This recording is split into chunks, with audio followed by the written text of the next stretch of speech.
Hi, this is Sandra from Smardesk. This is a deeper dive into President Trump's groundbreaking executive order on alternative investments in 401k plans. Signed August 7th, this directive could fundamentally reshape how Americans save for retirement while creating both massive opportunities and significant risks for the private equity industry.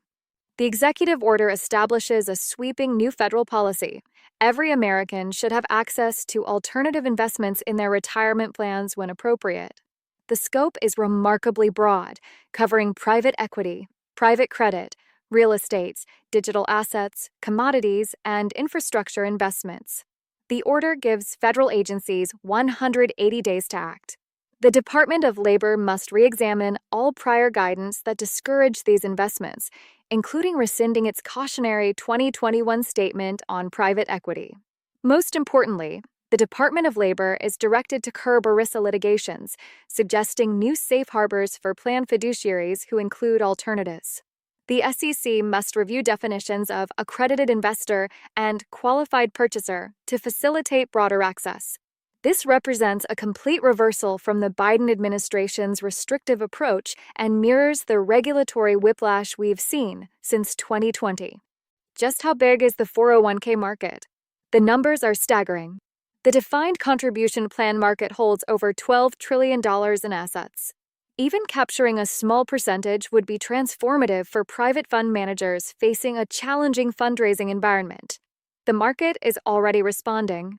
Capital Group and KKR have filed for the first hybrid public-private equity interval fund. The SEC reversed its long-standing policy limiting registered funds investments in private funds, removing the informal 15% cap.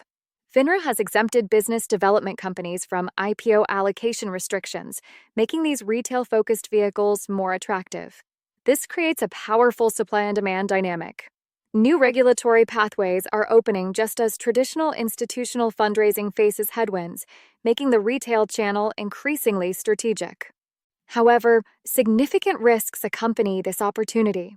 Despite policy encouragement, the fundamental fiduciary duties under ERISA remain unchanged. Plan sponsors face the challenging task of justifying investments that are inherently more complex, illiquid, and expensive than traditional options. Recent enforcement shows the stakes. While the government pushes private equity into 401k plans, courts are expanding when funds can be held liable for their portfolio companies' pension obligations. The recent Long Road case reinforced that funds doing more than passive investing may face withdrawal liability from unionized workforce pension plans. This creates an unprecedented dual ERISA risk scenario. A single private equity sponsor could simultaneously face litigation from 401k participants alleging imprudent fund selection and from multi-employer pension plans seeking withdrawal liability from portfolio companies. Fund managers must now develop holistic risk management strategies covering both sides of this equation: retail participant protection and traditional pension liability exposure. In summary, the 401k revolution is here, but success requires navigating complex new legal and fiduciary terrain. Okay, that's all for this briefing. For more information about Smardesk, don't forget to visit us on our website,